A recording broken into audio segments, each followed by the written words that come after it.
দোকান ও সংস্থা আইন সংশোধনী প্রত্যাহার করতে হবে। মহিলা শ্রমিকদের সুরক্ষা ও নিরাপত্তা বিপন্ন করা চলবে না। সংশ্লিষ্ট ইস্যুতে রাজধানীতে শক্তি জানান দিল বাম শ্রমিক সংগঠন সিআইটিইউ। একাধিক ইস্যুতে রাজধানীতে শক্তির মহড়া দিচ্ছে বামেরা। শুক্রবার সিআইটিইউর উদ্যোগে রাজ্যে বিভিন্ন কর্মক্ষেত্রে নারীদের নিরাপত্তা ও সুরক্ষাকে সম্পূর্ণ উপেক্ষা করে রাত্রিকালীন কাজ করার রাজ্য সরকারের একতরফা সিদ্ধান্তের প্রতিবাদে শ্রমজীবীদের জমায়েত, মিছিল ও শ্রম কমিশনারের দপ্তরের সামনে বিক্ষোভ এবং ডেপুটেশন সংগঠিত হয়। তাদের দাবি, দোকান ও সংস্থা আইন সংশোধনী প্রত্যাহার করতে হবে। মহিলা শ্রমিকদের সুরক্ষা ও নিরাপত্তা বিপন্ন করা চলবে না। এই দাবিতে রাজধানীতে শক্তি প্রদর্শন করল বাম শ্রমিক সংগঠন। সিআইটিইউ অফিস প্রাঙ্গণ থেকে বিক্ষোভ মিছিল শুরু হয় এবং তা রাজধানীর বিভিন্ন পথ পরিক্রমা করে।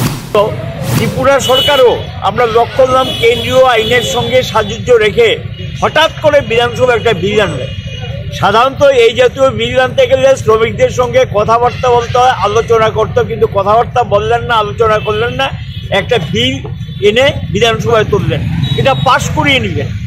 এবং এতে কি, এখন থেকে যারা মহিলারা আছে তাদেরকে মালিক যদি বলে বা সরকার যদি বলে রাতের বেলাও তাদেরকে কাজ করতে হবে, তাহলে তারা ফিরবেন কি করে?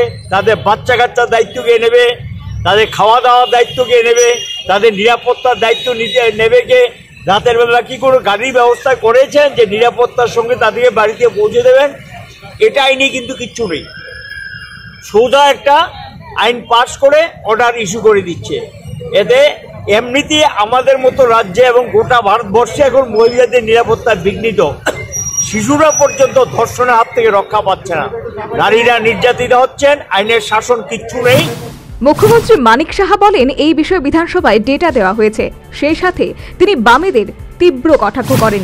ডাটা তো দিয়েছি আমি বিধানসভা, কি নিরাপত্তা? আমি একটু আগে বললাম তো, এখানে কি নিরাপত্তা? এখানে রাত্রে 12টা অবধি মেয়ের এখন চলাফেরা করে। একটা ইনসিডেন্ট হয় মাঝে মাঝে, কিন্তু সেগুলোর জন্য তো আমরা নজর দিচ্ছি। ওদের কোনো কাজ নেই, এখন বসে বসে এইগুলোই ভাবছে, এগুলো করে মানুষের মানে তাদের অ্যাট্রাকশনের জন্য সব কাজ।